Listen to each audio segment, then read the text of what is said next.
This is Elizabeth Chu, the CEO of the South Carolina Historical Society. Welcome to From the Vault, the South Carolina Historical Society podcast, created and hosted by my colleague, Sydney Derrick, our librarian. Imagine spending all day long in a library reading someone else's diary. That is what historians and people who use archives do every day. From the Vault, we'll be telling stories of all South Carolinians from the perspective of the many fascinating items in our large and important archival collections.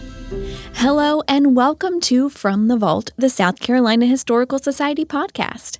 As you just heard from Elizabeth, I'm Sydney Derrick, librarian here at the Society. Today, we are putting ourselves in the shoes of a schoolgirl in Charleston during the last decade of the 19th century through a first-hand account written by a girl named Frances Jervey, held in our archives. The Frances Jervey composition book, as it's called in our catalog, was part of an assignment from her school, Mrs. Gibbes' school. It includes topical essays that were assigned to her, as well as accounts of her Christmas holidays, summer trips to the mountains, and festivals here in Charleston, written as letters to her teacher. So we're going to dive into what life was like for a girl here in Charleston during the 1890s. But before we get into that, let's hear some announcements. Our Stories Around the State series continues with a lecture on art and the American Revolution at the Cherokee County Museum on August 27th and a lecture on Revolutionary correspondence at the Revolutionary War Visitor Center in Camden on November 5th. To get details, head to the Programs and Events tab at our website, schistory.org. And we are excited to welcome back to the archives an 18th century plat of an area on Edisto Island after the document received conservation treatment.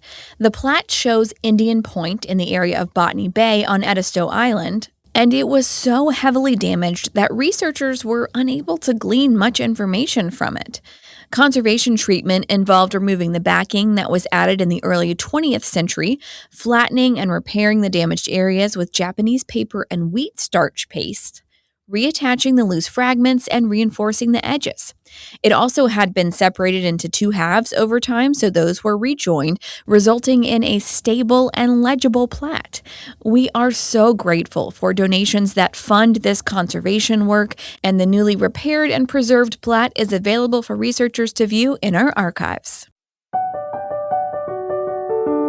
Our sources for this episode are the Frances Jervey composition book held in the South Carolina Historical Society archives, many articles from the Charleston News and Courier accessed through the online archive for the Post and Courier, hosted by Newsbank, an article titled Charleston Gala Week in the New York Times, dated November 4th, 1892, accessed online, the Charleston City Directory, an October 2017 article titled Block Party by Allie Kruger in Charleston Magazine, accessed on their website, and Chisholm Family Correspondence 1840 to 1937, held in our archives.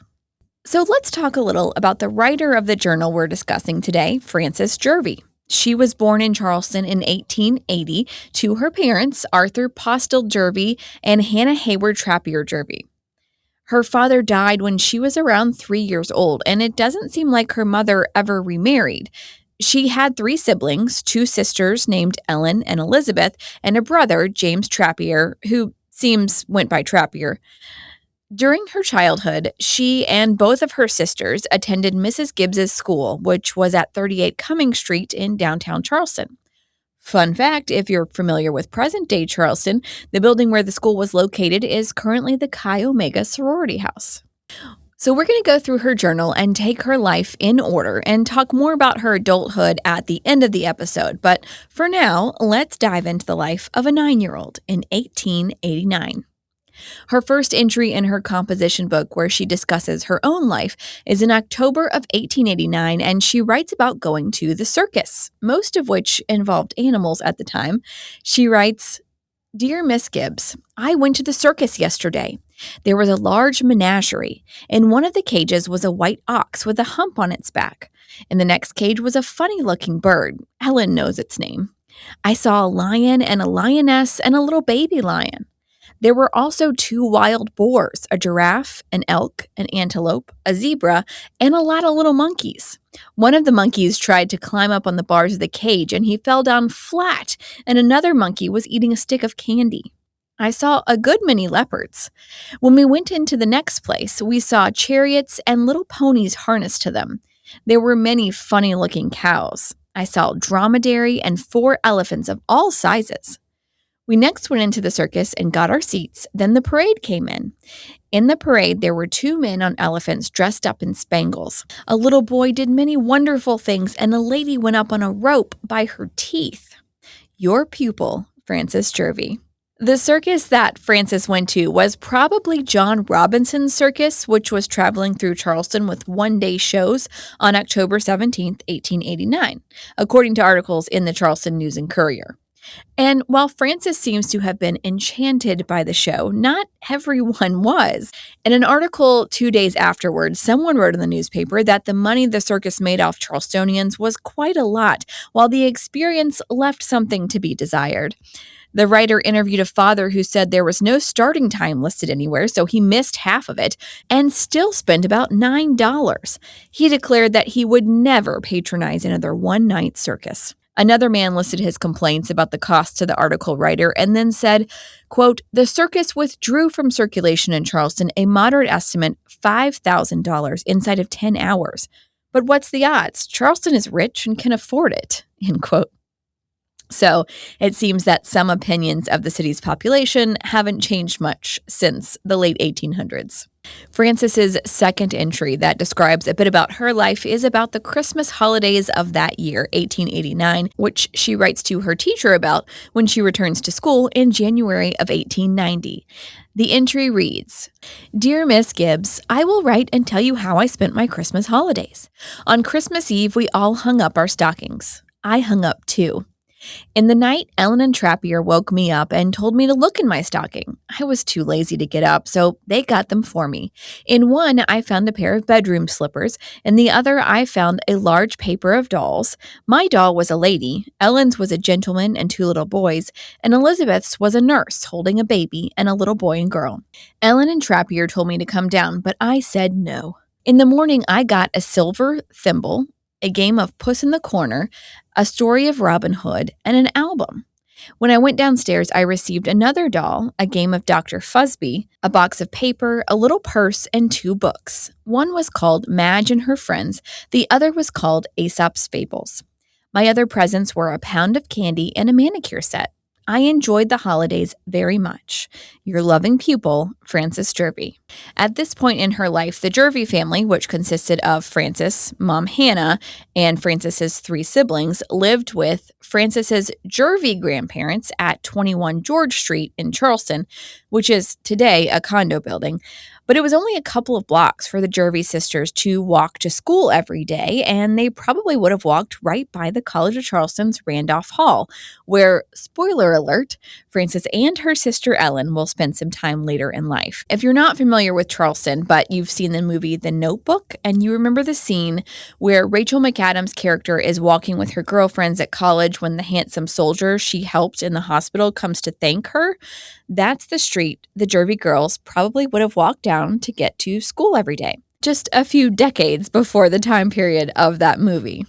I don't know how the early death of Frances's father affected their financial situation, but the family will continue to live at 21 George Street with Hannah's in-laws until around 1900.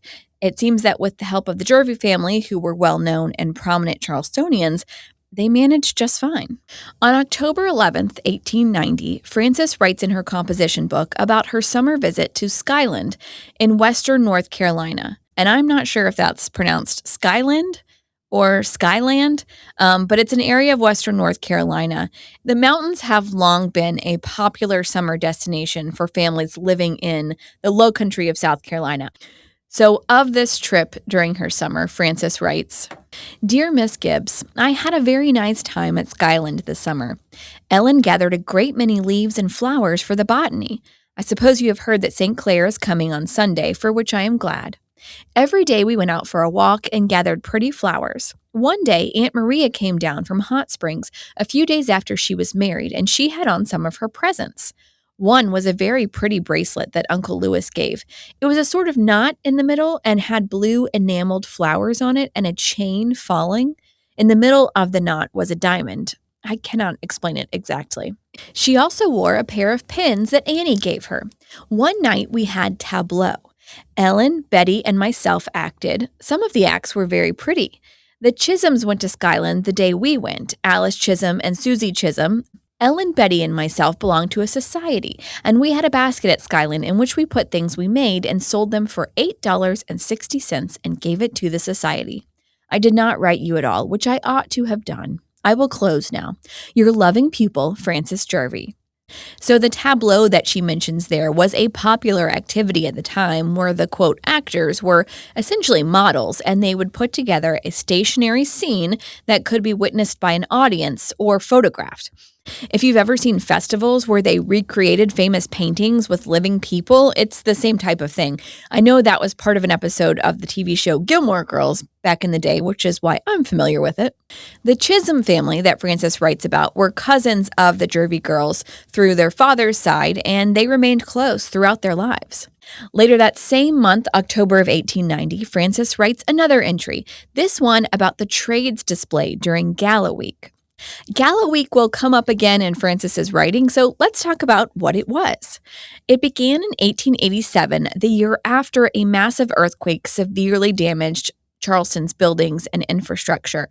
Because of all the repairs required, the trade industry ended up having a pretty great year financially, and to celebrate the rebuilding, they started hosting a festival with boat races, horse races, special light and electricity displays, a parade, and fireworks.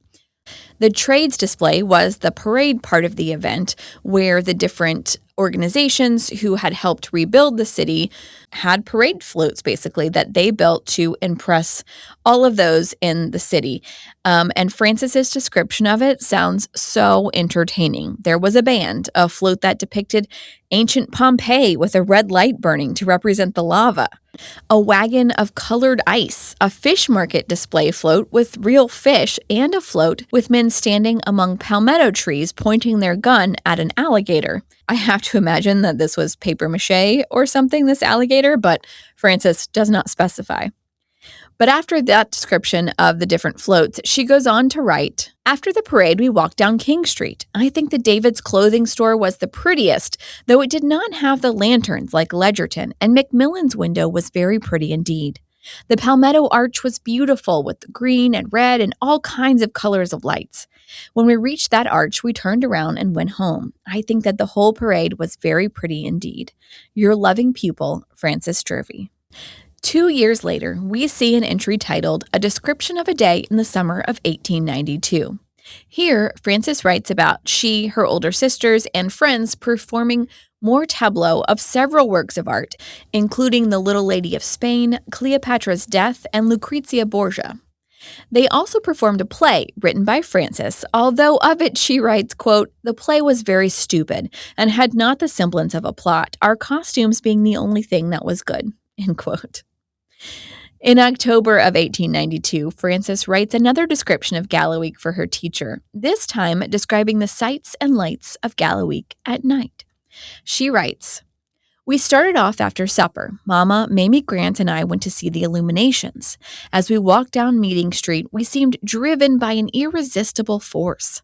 Crowds passed, and the streetcars going downtown were so filled that their back platforms seemed weighted down. We walked down to the Hibernian Hall to see Blarney Castle, or more properly, the arch that the Hibernians had stretched across the street. We stood off on one side of the street to admire it. The round tower was on the eastern side of the street, while the square tower was on the western side of the street. From these two stretched the arch, and it was all made to look like stone. It was really a fine representation. Up the four gables of the square tower ran a row of gaslights in amber-colored glass shades.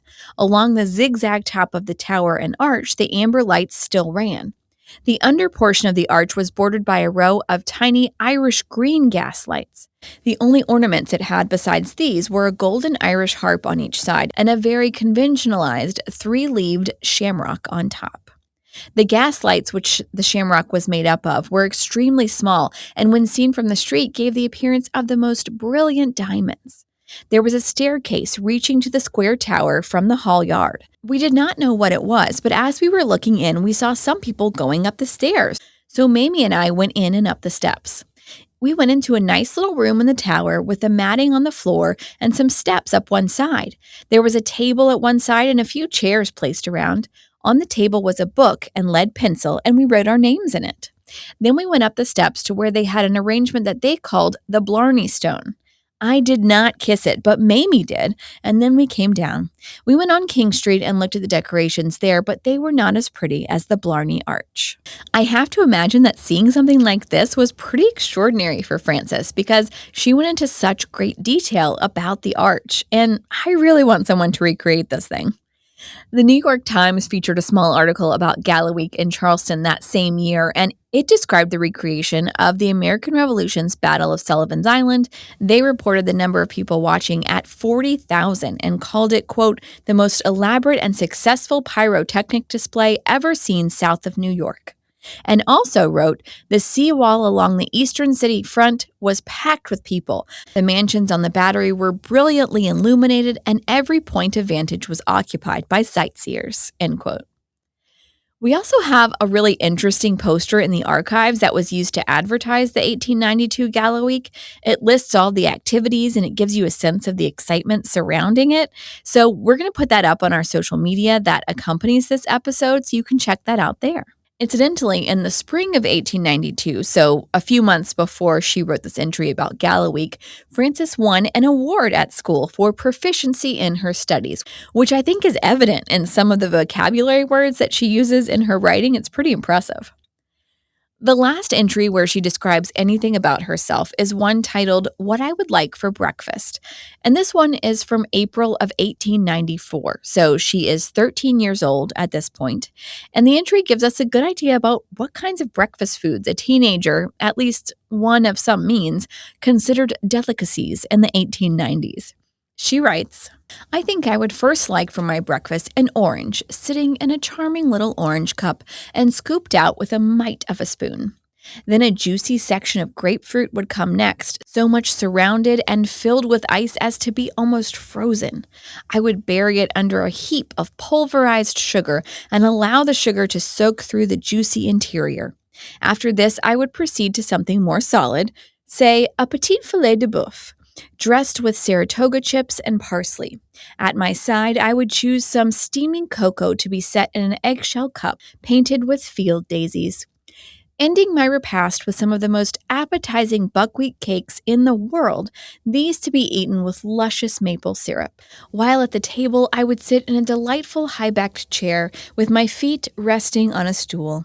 The waiter must be the peak of politeness and solicitude. He must have an apron, but with no odious towel suspended from his waist. I should detest to have any representation of still life or game in the dining room, unless they are especially fine.